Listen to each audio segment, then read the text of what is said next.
Fake കേസാണെന്നാണ് S Vijayan ഉണ്ടാക്കിയ fake കേസാണ്. അയാൾ ഹോട്ടലിൽ വെച്ച് മരണവിഷയെ കടന്നു പിടിച്ചപ്പോൾ എന്തോ ഇഷ്യൂ ഉണ്ടായി. അതിനുവേണ്ടി അതിന്റെ വൈരാഗ്യം തീർക്കാൻ വേണ്ടി ഉണ്ടാക്കിയ കഥയാണിത്. ആ കഥയ്ക്ക് വേണ്ടിയിട്ട് സിബി കൂട്ടുന്നു എന്നുള്ളതാണ് പ്രധാനപ്പെട്ട ആരോപണം. ഇതിനെക്കുറിച്ച് എന്താണ് സാർ പറയുന്നത്? അല്ല, എനിക്ക് ഇതിനു മുമ്പ് പല പ്രാവശ്യവും പല ഇന്റർവ്യൂസിൽ നമ്മൾ പറഞ്ഞിട്ടുണ്ട് പല കാര്യങ്ങളും. ഞാൻ മാത്രമല്ല, പല പല മാധ്യമങ്ങളും ഇതിനെക്കുറിച്ച് പറഞ്ഞിട്ടുണ്ട്. എനിക്ക് ഇന്ന് ഈ കേസ് ഇപ്പൊ നിങ്ങൾ പറഞ്ഞിട്ടാണ് എനിക്ക് മനസ്സിലാകുന്നത്. ഈ ന്യൂസ് ഇപ്പൊ നിങ്ങൾ പറഞ്ഞിട്ടാണ്. ഞാൻ ഉറങ്ങിക്കിടക്കായിരുന്നു ആക്ച്വലി. അപ്പോ ഒരാൾ വിളിച്ച് പറഞ്ഞു ഇങ്ങനെ ഒരു ചാനലിൽ ഇങ്ങനെ ന്യൂസ് വരുന്നുണ്ടെന്നൊക്കെ പറഞ്ഞപ്പോഴാണ് ഞാൻ ഉണർന്നത്. So for me also it is like any other news. നിങ്ങൾ പറഞ്ഞ പോലുള്ള ഒരു ന്യൂസാണ്.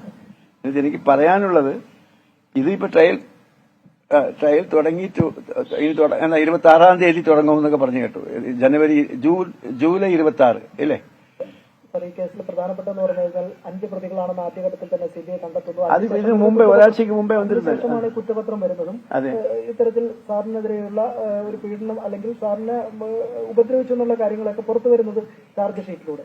അപ്പൊ നിലവിൽ ഒരു വൈകിയാണെങ്കിലും ഈ ഒരു ഘട്ടത്തിൽ വരുമ്പോഴേക്ക് എന്താണ്? അതെ, ഞാൻ പറഞ്ഞത് ഇതിന് മുമ്പേ ഞാൻ പറഞ്ഞിട്ടുണ്ട്. അത് നിങ്ങളുടെ ചാനലിലാണെന്ന് അറിയില്ല. ഒരു പത്രത്തിന്റെ ഒരു ഇന്റർവ്യൂവിൽ ഞാൻ പറഞ്ഞിട്ടുണ്ട്. സി ഫാർ മീ ഇത് 30 വർഷം കഴിഞ്ഞു. ഈ 30 വർഷം പിടിച്ചു നിൽക്കുന്നത് തന്നെ ഒരു വലിയ പാടാണ്. You may not have heard of people holding this for 30 years. അതായത് ഞാൻ കുറ്റക്കാരനല്ല എന്ന് 96 മേയിൽ തെളിഞ്ഞതിന് ശേഷം 96 മെയ് 1-ാം തീയതിയാണ് 2-ാം തീയതിയാണ് അത് തെളിയുന്നത്. അത് കഴിഞ്ഞിട്ട് ഏപ്രിൽ 28, 1998 സുപ്രീം കോടതിയുടെ ജഡ്ജ്മെന്റിലേക്ക് it is coming that it is a fake കേസെന്നും കള്ള കേസാണെന്ന്. അത് കഴിഞ്ഞിട്ട് 20 years I was fighting this case only to prove that somebody else has done this mischief. അതിന്റെ ഫൈൻഡിങ്ങിന്റെ റിസൾട്ടാണ് ഇപ്പൊ നിങ്ങൾ കാണുന്നത്.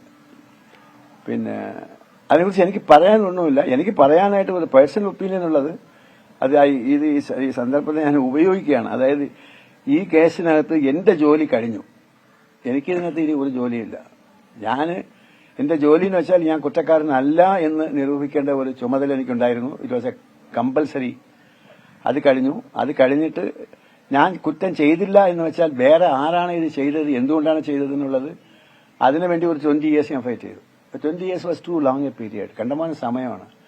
20-30 വർഷം ഫൈറ്റ് ചെയ്യുക എന്ന് പറഞ്ഞാൽ അത് സുപ്രീം കോടതി വരെ പോയിട്ട് സുപ്രീം കോടതിയിൽ തന്നെ 10-19 അഡ്ജോയിൻമെന്റ്സ് ഉണ്ടായിരുന്നു. അപ്പൊ അതൊരു പാടാണ്. It is not a small joke. പലരും ഇതുപോലെയുള്ള കേസുകൾ പാതിയിൽ വിട്ടിട്ട് പോകും. അവർ മടുത്ത് പോകുന്നതാണ്. ഞാനും മടുത്ത്. പക്ഷെ എനിക്ക് മടുത്തപ്പോൾ luckily the judgment came in my favour. അതോടുകൂടി എന്റെ ജോലി കഴിഞ്ഞു. My work is over. അത് പിന്നെ വരുന്നതെല്ലാം ഇപ്പൊ നിങ്ങൾ പറഞ്ഞതുപോലുള്ള ഒരു ന്യൂസാണ്.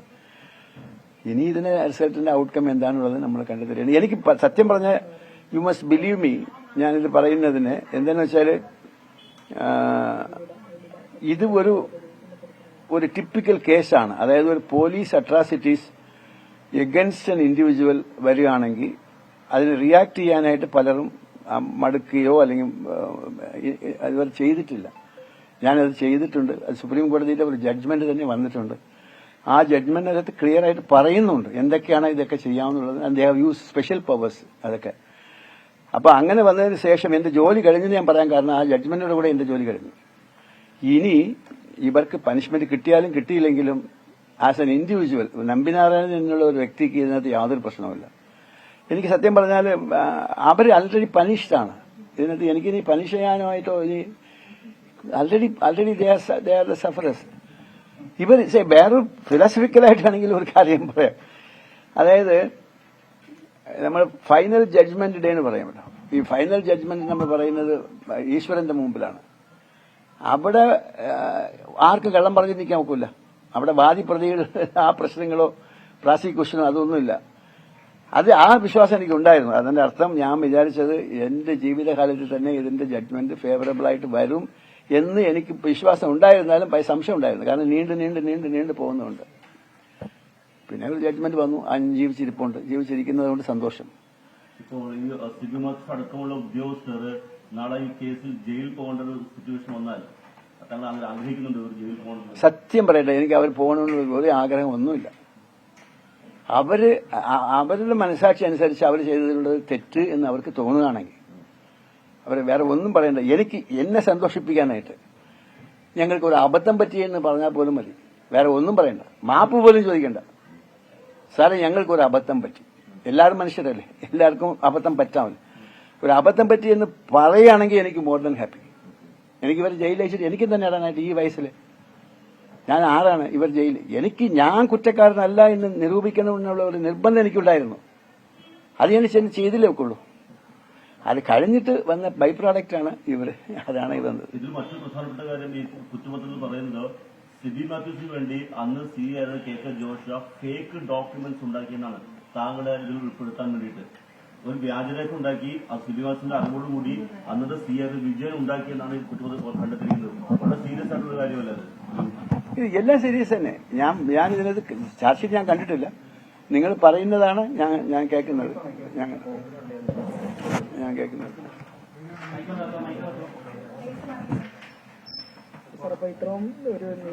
നിങ്ങൾ ഒരു കാര്യം ചെയ്യും, നിങ്ങൾ ഇങ്ങോട്ട് വാ, അതായിരിക്കും കുറച്ചുകൂടി നല്ലത്.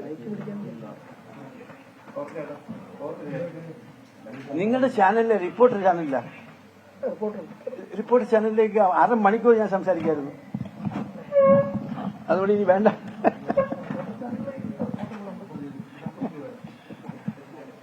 ഇതിലൊരു വ്യാജരേഖ ഉണ്ടാക്കിയുള്ള ഒരു അന്വേഷണ ഉദ്യോഗസ്ഥൻ തന്നെ, അത് എത്രമാത്രം ഗൗരവമുള്ള കാര്യമാണല്ലോ സാർ. എനിക്ക് ചാർജ് ഷീറ്റിലേക്ക് എന്തൊക്കെയാണ് പറഞ്ഞിരിക്കുന്നത് എന്ന് എനിക്ക് അറിയില്ല, ഞാൻ കണ്ടിട്ടില്ല. സത്യത്തിൽ എനിക്ക് അതിനെക്കുറിച്ച് ഒരു നാലേജും ഇല്ല. പക്ഷെ നിങ്ങൾ പറയുന്നത് ഞാൻ വിശ്വസിക്കുകയാണെങ്കിൽ, അത് ശരിയാണെങ്കിൽ അതൊക്കെ സീരിയസ് ഒഫൻസസ് ആണ്, അത്രയേ എനിക്ക് പറയാൻ പറ്റത്തുള്ളൂ.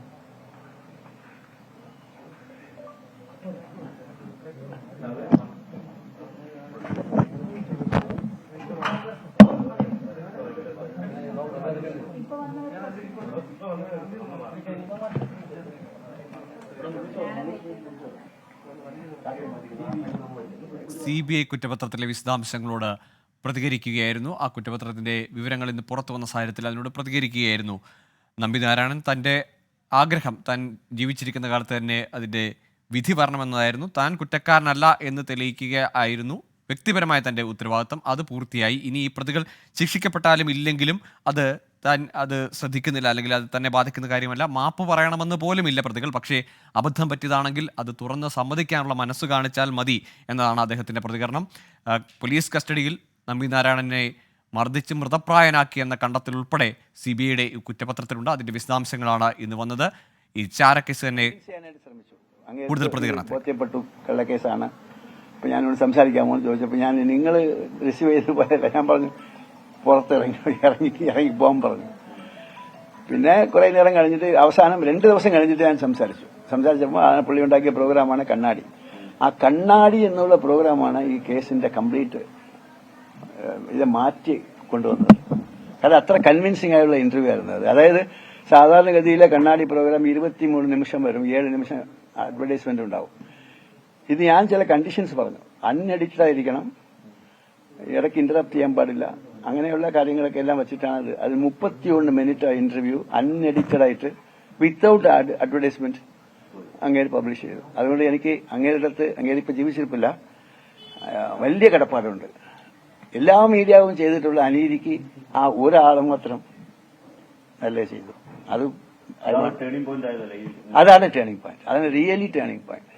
അറ്റ്ലീസ്റ്റ് അത് ചെയ്യാനുള്ള ഒരു തന്റെ ഇടം എല്ലാ മീഡിയാവും ഇങ്ങനെ പറയുമ്പോൾ ഒറ്റ ഒരു മനുഷ്യന് തോന്നിയില്ല, അത് ധൈര്യമായിട്ട് ചെയ്തില്ല. അതാണ് എനിക്ക് പറയാനുള്ളത്, ഏഷ്യാനെറ്റിന് വേണ്ടി പറയുന്ന കാര്യം.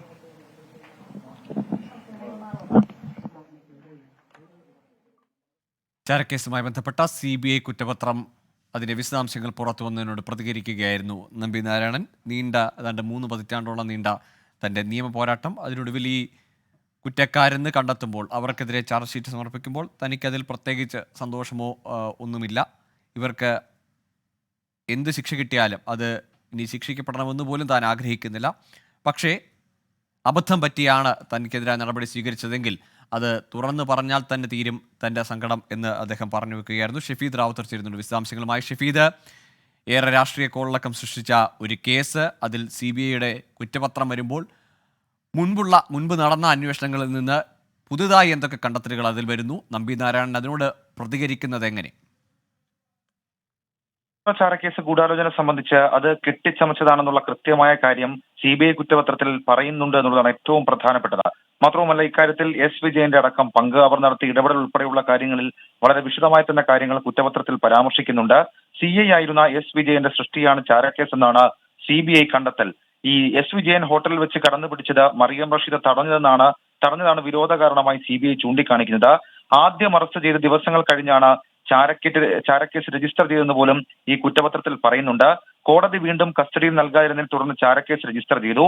മറിയം റഷീദ ആദ്യം അറസ്റ്റിലായതിന്റെ പിറ്റേ ദിവസം മുതൽ വാർത്ത വന്നു തുടങ്ങി എന്നുള്ളതും CBI കണ്ടെത്തലായി പറയുന്നുണ്ട്. ചാരക്കേസ് വാർത്തകൾ ചോർത്തി നൽകിയത് S. വിജയൻ എന്ന മുതിർന്ന മാധ്യമപ്രവർത്തകരുടെ മൊഴി ലഭിച്ചതായും ഈ കുറ്റപത്രത്തിൽ ചൂണ്ടിക്കാണിക്കുന്നുണ്ട്. നമ്പി നാരായണൻ കസ്റ്റഡിയിൽ മൃതപ്രായനായി, നമ്പി നാരായണൻ പോലീസ് കസ്റ്റഡിയിൽ മർദ്ദനമേറ്റെന്ന് ഡോക്ടറുടെ മൊഴിയുണ്ട് തുടങ്ങിയ കാര്യങ്ങൾ ഇതിൽ പറയുന്നു. ഇനിയും മർദ്ദിച്ചാൽ മരിച്ചു പോകുമെന്ന് താൻ പോലീസിന് മുന്നറിയിപ്പ് നൽകിയെന്നും ഡോക്ടർ സുകുമാരന്റെ മൊഴിയായി CBI കുറ്റപത്രത്തിൽ ഉൾപ്പെടുത്തിയിട്ടുണ്ട്.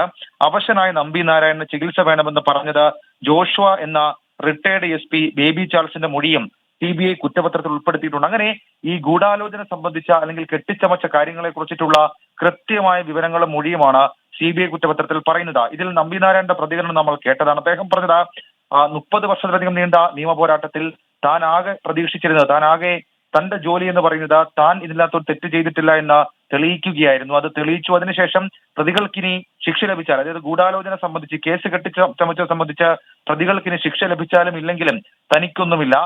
മാത്രവുമല്ല, താൻ ജീവിച്ചിരിക്കുമ്പോൾ തന്നെ ജഡ്ജ്മെന്റ് വരണമെന്ന് ആഗ്രഹിച്ചിരുന്നു. പ്രതികൾ ജയിലിൽ പോകണമെന്ന് ആഗ്രഹിക്കുന്നില്ലെന്നും അബദ്ധം പറ്റിയെന്ന് പോലും അവർ പറഞ്ഞാൽ തനിക്ക് സന്തോഷമാണെന്നും മാപ്പ് പോലും പറയേണ്ട അങ്ങനെ ഒരു സാഹചര്യമില്ല എന്നും നമ്പി നാരായണൻ പറയുന്നുണ്ട്. ഏതായാലും അദ്ദേഹം കുറ്റപത്രം നേരിട്ട് കണ്ടിട്ടില്ല. മാധ്യമ വാർത്തകളുടെ അടിസ്ഥാനത്തിലാണ് അദ്ദേഹം പ്രതികരിച്ചത്. ഗോകുൽ, ഷഫീദ്, ഇതിൽ മുൻ DGP ആയ സിബി മാത്യൂസിനെ പറ്റി കൂടി പരാമർശമുണ്ടല്ലോ ഈ കുറ്റപത്രത്തിൽ, അതിന്റെ വിവരങ്ങൾ? ഇതിൽ ഏറ്റവും സുപ്രധാനമായിട്ടുള്ള കാര്യം ഈ ഗൂഢാലോചന സംബന്ധിച്ചത് ഒരുപക്ഷെ ഏതെങ്കിലും തരത്തിലുള്ള ടെക്നിക്കൽ വീഴ്ച അതടക്കമുള്ള കാര്യങ്ങളാണോ എന്ന് പോലും ഏറ്റവും ശ്രദ്ധേയമായിട്ടുള്ള കാര്യമാണ്.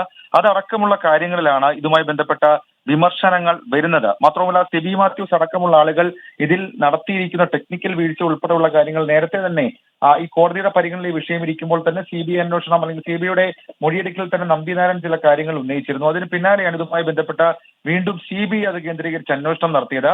അതടക്കമുള്ള ഗൂഢാലോചന സംബന്ധിച്ച മുഴുവൻ വിവരങ്ങളും ഈ കുറ്റപത്രത്തിൽ ഉൾപ്പെടുത്തിയിട്ടുണ്ട്. ഗോകുൽ, ഇത് രാഷ്ട്രീയ ചർച്ച അല്ലെങ്കിൽ വലിയ രാഷ്ട്രീയ വിവാദമുണ്ടാക്കിയ കേസ് കേരള രാഷ്ട്രീയത്തിൽ തന്നെ ഏറെക്കാലം അല്ലെങ്കിൽ ഇപ്പോഴും പലപ്പോഴായി കോട്ട് ചെയ്യപ്പെടുന്ന ഒരു കേസാണ്. ഇതിൽ ഈ കേസിന് പിന്നിൽ ഉദ്യോഗസ്ഥരുടെ ഗൂഢാലോചനയ്ക്ക് അപ്പുറത്തേക്ക് ഒരു രാഷ്ട്രീയ ഗൂഢാലോചന അല്ലെങ്കിൽ രാഷ്ട്രീയ ഒരു പൊളിറ്റിക്കൽ വില്ല് ഇതിന് പിറകിലുണ്ട് എന്ന തരത്തിലുള്ള എന്തെങ്കിലും സൂചനകൾ, അത്തരത്തിൽ എന്തെങ്കിലും കണ്ടെത്തലുണ്ടോ ഈ CBIയുടെ കുറ്റപത്രത്തിൽ? നിലവിൽ ഇപ്പോൾ ഈ പുറത്തു വന്നിരിക്കുന്ന കുറ്റപത്രത്തിൽ പൊളിറ്റിക്കൽ കോൺസ്പിറസി ഡയറക്ട്ലി കോട്ട് ചെയ്യുന്നില്ല എന്നുള്ളതാണ് ഏറ്റവും പ്രധാനപ്പെട്ട കാര്യം. മാത്രവുമല്ല, ഇതിൽ ഉദ്യോഗസ്ഥർ നടത്തിയ ചില ഇടപെടലുകൾ, മാത്രവുമല്ല അവരുടെ സ്വാധീനം, ആ സ്വാധീനം കൊണ്ടുണ്ടാകുന്ന പ്രശ്നങ്ങൾ, അതടക്കമുള്ള കാര്യങ്ങൾ മാത്രമാണ് ഈ കുറ്റപത്രത്തിൽ പറയുന്നത്. അതിൽ ഏറ്റവും പ്രധാനപ്പെട്ട രണ്ട് സുപ്രധാനമായിട്ടുള്ള വിമർശനം, അതിൽ ഒന്ന് S. വിജയനെതിരെയുള്ള പരാമർശങ്ങളും, രണ്ട് ഈ സിബി മാത്യൂസിനെതിരെ പറയുന്ന കാര്യങ്ങളാണ്. അതായത് അറസ്റ്റ് ചെയ്തത് തെളിവില്ലാതെ എന്നുള്ളൊരു കാര്യം അത് സിബി മാത്യൂസിനെതിരെ പറയുമ്പോൾ അതിലേക്ക് നയിച്ച കാരണങ്ങൾ അത് S. വിജയനെ ചൂണ്ടിക്കാണിച്ചുകൊണ്ടാണ് CBI കുറ്റപത്രത്തിൽ വ്യക്തമാക്കുകയും ചെയ്തിട്ടുള്ളത്. മുൻപ് സമാനമായ രീതിയിൽ തന്നെ പ്രത്യേകിച്ച് കോടതിയിലടക്കം നമ്പി നാരായണൻ ചൂണ്ടിക്കാണിച്ച ചില കാര്യങ്ങളിലും ഇത് വ്യക്തമാക്കിയിരുന്നു. അതിൽ എടുത്തു പറയേണ്ട ഒരു കാര്യം, അതായത് മുൻ DGP സിബി മാത്യൂസ് അറസ്റ്റ് ചെയ്ത് ഏതെങ്കിലും തരത്തിൽ തെളിവില്ലാതെ എന്നുള്ള കാര്യം ഗൂഢാലോചന സംബന്ധിച്ച് ഏറ്റവും പ്രധാനപ്പെട്ട കാര്യമായി കുറ്റപത്രത്തിൽ പറയുന്നുണ്ട്. മാത്രവുമല്ല, നമുക്കറിയാം, അതായത് ഈ മുൻ പോലീസ് ഉദ്യോഗസ്ഥർ, ഇന്റലിജൻസ് ബ്യൂറോ ഉദ്യോഗസ്ഥരടക്കം 5 പേർക്കെതിരെയായിരുന്നു CBI കുറ്റപത്രം നൽകിയിരുന്നത്. അതിൽ മറിയം റഷീദയും S. വിജയനും തമ്മിൽ ഉണ്ടായിരുന്ന പ്രശ്നം, മാത്രവുമല്ല മറിയം റഷീദയെ അന്യായമായി തടങ്കലിൽ വെച്ച പ്രശ്നം, IB ടീമിനെ ചോദ്യം ചെയ്യാൻ അനുവദിച്ച പ്രശ്നം, മാത്രവുമല്ല അതിൽ കസ്റ്റഡിയിൽ വെച്ച് പീഡനമടക്കമുള്ള കാര്യങ്ങൾ അത് കുറ്റസമ്മതം നടത്താൻ വേണ്ടി ചെയ്തു എന്നുള്ളത് ഗൗരവമായി CBI കുറ്റപത്രത്തിൽ ചൂണ്ടിക്കാണിക്കുന്നുണ്ട്. മാത്രവുമല്ല, ഈ വ്യാജരേഖകൾ ഉണ്ടാക്കിയതൊരു ഒരു ഘട്ടത്തിൽ വലിയ വിഷയമായി നമ്പി നാരായണൻ തന്നെ ഉയർത്തിയതാണ്. അതിൽ വ്യാജരേഖകൾ ഉണ്ടാക്കിയത് അന്വേഷണ സംഘത്തിലുണ്ടായിരുന്ന CI KK ജോഷു ആയിരുന്നു എന്നുള്ളതാണ് കുറ്റപത്രത്തിൽ പറയുന്നത്. ചാരവൃത്തി നടത്തിയെന്ന് എഴുതി ചേർത്ത കേസിൽ ഒരു തെളിവുമില്ല എന്നുള്ള കാര്യം അത് CBI കുറ്റപത്രത്തിലെ പ്രധാന കോട്ടായി നമുക്ക് കാണാൻ കഴിയും. ഗോകുൽ, ശരി, ഷെഫീദ് റാവുത്തറാണ് വിശദാംശങ്ങൾ നൽകിയത്. ഏതായാലും ഏറെ ചർച്ച ചെയ്യപ്പെട്ട കോളിളക്കം സൃഷ്ടിച്ച ചാരക്കേസ് അത് ഒരു കെട്ടിച്ചമച്ച കേസാണ് എന്ന് CBI കണ്ടെത്തൽ വരുന്നു. നമ്പി നാരായണൻ അതോട് പ്രതികരിക്കുന്നത് തനിക്കിതിൽ ശിക്ഷ ലഭിക്കുമോ ഇല്ലയോ, പ്രതികൾക്ക് ശിക്ഷ ലഭിക്കുമോ എന്നതിൽ താൻ ശ്രദ്ധിക്കുന്നില്ല, തന്റെ നിരപരാധിത്വം തെളിയിക്കാനായി എന്നത് മാത്രമാണ് ചാരിതാർത്ഥ്യമെന്ന് പറഞ്ഞു വെക്കുന്നു.